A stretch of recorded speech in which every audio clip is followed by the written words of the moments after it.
হরে কৃষ্ণ। আমাদের সনাতন ধর্মে একাদশী তিথির গুরুত্ব অপরিসীম। আর কয়েকদিন পরে আষাঢ় মাসে যোগিনী একাদশী ব্রত।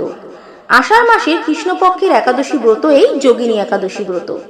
2026 সালে বাংলা 1433 বঙ্গাব্দে যোগিনী একাদশী ব্রত কবে পালন করতে হবে? 10ই জুলাই নাকি 11ই জুলাই? শাস্ত্রে বলা হয়েছে এবং ব্রহ্মবৈবর্ত পুরাণেও উল্লেখ রয়েছে, যোগিনী একাদশী ব্রত যদি কেউ সঠিকভাবে পালন করেন 88,000 ব্রাহ্মণকে ভোজন করানোর ফল লাভ হয়। হরি বল। যে ভক্ত সম্পূর্ণ ভক্তি ও বিধি বিধান মেনে যোগিনী একাদশী ব্রত পালন করেন তিনি সর্ববৃহৎ যজ্ঞ, পবিত্র তীর্থযাত্রা এবং দান ধর্মের সমতুল্য ফল লাভ করতে সমর্থ হন। সমস্ত পাপ থেকে মুক্তি পাওয়া যায় এই ব্রত পালনে। ইহলোকের সুখ এবং পরলোকের মোক্ষ লাভ হয়। নমস্কার বন্ধুরা, ঈশ্বর কথা 24H এর আরো একটি নতুন পর্বে আপনাদের সবাইকে স্বাগত জানিয়ে আজকের পর্বটি শুরু করছি। আজকের পর্বে আমরা পঞ্জিকা অনুসারে একাদশীর সম্পূর্ণ সময়সূচি জেনে নেব, যোগিনী একাদশী ব্রতের মাহাত্ম্য কথা, পালনের সময়সূচি, এছাড়াও যোগিনী একাদশী ব্রততে আপনারা কি করবেন, কি করবেন না, কি খাবেন, কি খাবেন না, সমস্ত কিছুই জানবো আজকের পর্বের মাধ্যমে। চলুন দেরি না করে শুরু করা যাক। প্রথমেই জানিয়ে রাখছি, একাদশী তিথি দুটো নিয়ম অনুযায়ী পালন করা হয়ে থাকে। এক, বিশুদ্ধ চান্দ্রপঞ্জিকা অনুযায়ী বা বৈষ্ণব মতে, আর দুই, স্মার্ত বা ব্রাহ্মণ মতে। এবছর অর্থাৎ 2026 সালে বাংলার 1433 বঙ্গাব্দে যোগিনী একাদশী ব্রত পালন করতে হবে যারা বিশুদ্ধ চান্দ্রপঞ্জিকা অনুযায়ী বা বৈষ্ণব মতে বা ইস্কন মতে এই যোগিনী একাদশী ব্রত পালন করবেন, তারা 11ই জুলাই 2026 বাংলার 26শে আষাঢ় 1433 বঙ্গাব্দ শনিবার এই দিন এই একাদশী ব্রত পালন করবেন। আর যারা স্মার্ত মতে এই একাদশী ব্রত পালন করবেন তাদের ক্ষেত্রে এই একাদশী ব্রত 10ই জুলাই 2026 বাংলার 25শে আষাঢ় 1433 বঙ্গাব্দ শুক্রবার পালন করতে হবে। একাদশী তিথি শুরু হবে 10ই জুলাই 2026 বাংলার 25শে আষাঢ় 1433 বঙ্গাব্দ শুক্রবার সকাল 8:16 থেকে। আর একাদশী তিথি সমাপ্ত হবে 11ই জুলাই 2026 বাংলার 26শে আষাঢ় 1433 বঙ্গাব্দ শনিবার সকাল 5:22। এবার আমরা এই যোগিনী একাদশী ব্রতের পালনের সময় বা উপবাস ভঙ্গের সময়সূচি জেনে নেব। যারা যোগিনী একাদশী ব্রত এবছর ব্রাহ্মণ মতে বা স্মার্ত মতে পালন করছেন 10ই জুলাই, তাদের ক্ষেত্রে পালনের সময় রয়েছে 11ই জুলাই 2026 শনিবার সকাল 7:37 থেকে সকাল 9:58 মধ্যে আপনাদের পালন প্রক্রিয়া সম্পন্ন করতে হবে। আর যারা বিশুদ্ধ চান্দ্রপঞ্জিকা অনুযায়ী বা বৈষ্ণব মতে এই যোগিনী একাদশী পালন করবেন তাদের ক্ষেত্রে পালনের সময় থাকবে বা উপবাস ভঙ্গের সময় থাকবে 12ই জুলাই 2026 রবিবার ভোর 4:58 থেকে সকাল 9:27 মধ্যে আপনাদের এই পালন প্রক্রিয়া সম্পন্ন করতে হবে। এই সময়ের মধ্যে তুলসী পত্র সহযোগে ভগবানকে পঞ্চরবি শস্য ভোগ, ব্যঞ্জনাদি ইত্যাদি সাধ্যমতো রন্ধন করে তা নিবেদন করতে হয় এবং একাদশীর ফল হিসাবে ভগবানের শ্রীচরণ কমলে তা সমর্পণ করতে হয়। সেই সময় একাদশীর পারণ মন্ত্র 3 বার উচ্চারণ করবেন। ওম অজ্ঞান তিমিরান্ধস্য ব্রতেনান কেশব প্রসিদ্ধ সমুখনাথ জ্ঞান দৃষ্টি প্রদভব। তারপর সেই পঞ্চরবি শস্য ভোগ হিসাবে আপনি পাবেন এবং সম্পূর্ণরূপে একাদশী ব্রত সমাপন করা যাবে। এই যোগিনী একাদশীর দিন আপনারা কি গ্রহণ করবেন আর কি বর্জনীয়? একাদশীর ব্রতের আগের দিন রাত্রি 11টার মধ্যে অন্ন প্রসাদ গ্রহণ করে দাঁত মেজে নেবেন। একাদশীর দিন সকল প্রকার রবিশস্য বর্জনীয়। একাদশীতে নির্জলা উপবাস করা সর্বোত্তম। যদি কারোর পক্ষে নির্জলা উপবাস করা সম্ভব না হয় সেক্ষেত্রে তারা জল, ফলমূলাদি গ্রহণ করে একাদশী উপবাস করতে পারেন। একাদশীতে যেগুলো আপনারা গ্রহণ করতে পারবেন সেগুলো হলো ফল, জল, দুধ, কাজু বাদাম, কাঠবাদাম, মিষ্টি আলু সেদ্ধ, আলু সিদ্ধ, আলু কুমড়োর সবজি, মিষ্টি কুমড়োর সবজি, সাবুদানা, সাবুদানার পায়েস, সাবুদানার খিচুড়ি, সেই সমস্ত কিছুই আপনারা গ্রহণ করতে পারবেন। তবে এক্ষেত্রে যখন আপনারা কোনো সবজি রান্না করবেন সেক্ষেত্রে আপনারা বিশুদ্ধ ঘি বা সূর্যমুখী তেল ব্যবহার করবেন। যেহেতু একাদশীতে সকল প্রকার রবি শস্য বর্জনীয়, সেক্ষেত্রে আপনারা ছোলা, কিউন, শ্যামা চাল কোনো কিছুই গ্রহণ করতে পারবেন না। একাদশীর দিন আপনারা যেগুলো করবেন, এই দিন আপনারা অবশ্যই গীতা পাঠ করবেন, শ্রীমদ্ ভগবদ গীতার একটি অধ্যায় পাঠ করার চেষ্টা করবেন। এছাড়াও বেশি বেশি করে ভগবানের নাম গান করবেন, ভগবানের নাম সংকীর্তন করবেন, ভগবানের নাম জপ করবেন, তুলসীর পরিক্রমা করবেন, ভগবানের মঙ্গল আরতি করবেন।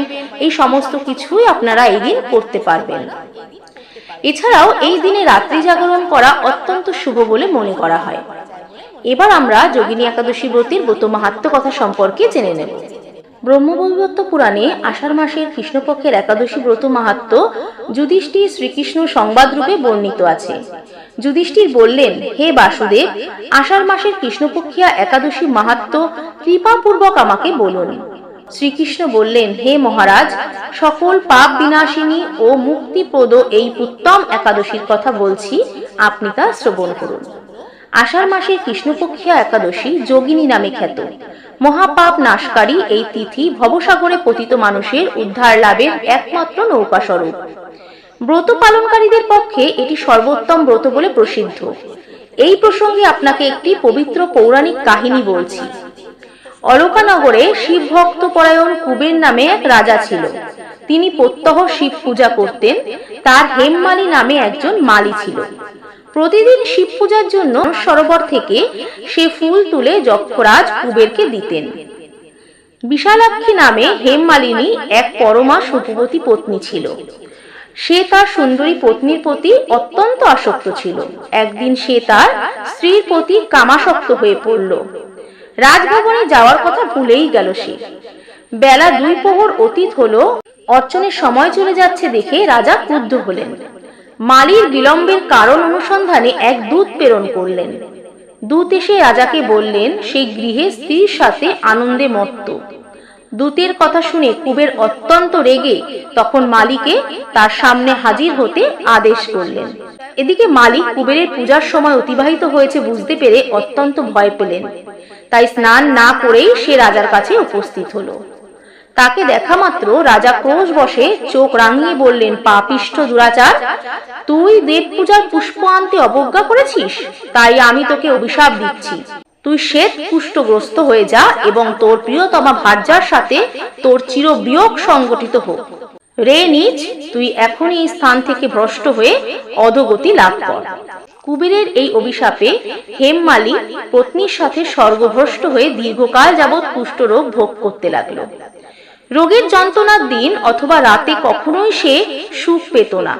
এভাবে শীত গ্রীষ্ম প্রচন্ড বেদনায় বহু কষ্টে সে জীবনযাপন করতে লাগলো। কিন্তু দীর্ঘদিন মহাদেবের অর্চনের ফুল সংগ্রহের স্বীকৃতির ফলে সে শাপগ্রস্ত হয়েও বৈষ্ণব শ্রেষ্ঠ শিবের বিস্মরণ কখনো হয়নি। একদিন হেমমালী ভ্রমণ করতে করতে হিমালয়ে সীমাকণ্ডের ঋষির আশ্রমে উপস্থিত হলো। কুষ্ঠরোগে পীড়িত সপত্নী হেমমালীকে দর্শন করে সীমাকাণ্ডের তাকে জিজ্ঞাসা করলেন, তুমি কার অভিশাপে এরকম নিন্দনীয় কুষ্ঠরোগগ্রস্ত হয়েছ? সে উত্তর দিল, হে মুনিবর, রাজা ধনকুবেরের আমি ভৃত্য ছিলাম। আমার নাম হেমমালী। আমি প্রত্যহ মানস সরোবর থেকে ফুল তুলে শিব পূজার জন্য রাজাকে দিতাম। কিন্তু দুর্ভাগ্যক্রমে একদিন স্ত্রীর মনোরঞ্জন হেতু কামাসক্ত হওয়ার সেই ফুল দিতে বিলম্ব হয়। রাজার অভিশাপে এরকম দুর্দশাগ্রস্ত হয়েছি। পরোপকারী সাধুগণের স্বাভাবিক কর্ম। হে ঋষি শ্রেষ্ঠ, আমি অত্যন্ত অপরাধী, কৃপা করে আমার প্রতি প্রসন্ন হন। তখন দয়ার্দ্র চিত্ত মার্কণ্ড মুনি বললেন, হে মালী, তোমার মঙ্গলের জন্য শুভ ফল প্রদানকারী এক ব্রতের উপদেশ করছি। তুমি আষাঢ় মাসের কৃষ্ণপক্ষের যোগিনী নামক একাদশী ব্রত পালন করো। এই ব্রতের পূর্ণ প্রভাবে তুমি অবশ্যই কুষ্ঠব্যাধি থেকে মুক্ত হবে। শ্রীকৃষ্ণ বললেন, ঋষির উপদেশ শ্রবণ করে হেমমালী তাকে প্রণাম জানালো। পরে অত্যন্ত আনন্দে ঋষির আদেশ মতো নিষ্ঠার সঙ্গে যোগিনী একাদশী ব্রত পালন করল। এইভাবে হেমমালী সমস্ত রোগ থেকে মুক্ত হলো ও পত্নী সহ সুখে জীবনযাপন করতে লাগলো। হে মহারাজ যুধিষ্ঠির, আমি আপনার কাছে এই ব্রত উপবাসের মহিমা কীর্তন করলাম। এই ব্রত পালনে 88,000 ব্রাহ্মণকে ভোজন করানোর ফল লাভ হয়। যে ব্যক্তি এই মহাপাপ বিনাশকারী ও পুণ্য ফল প্রদায়ী যোগিনী একাদশীর ব্রত পাঠ করে এবং শ্রবণ করে, সে অচিরেই সর্বপাপ থেকে মুক্ত হয়। হরি বল।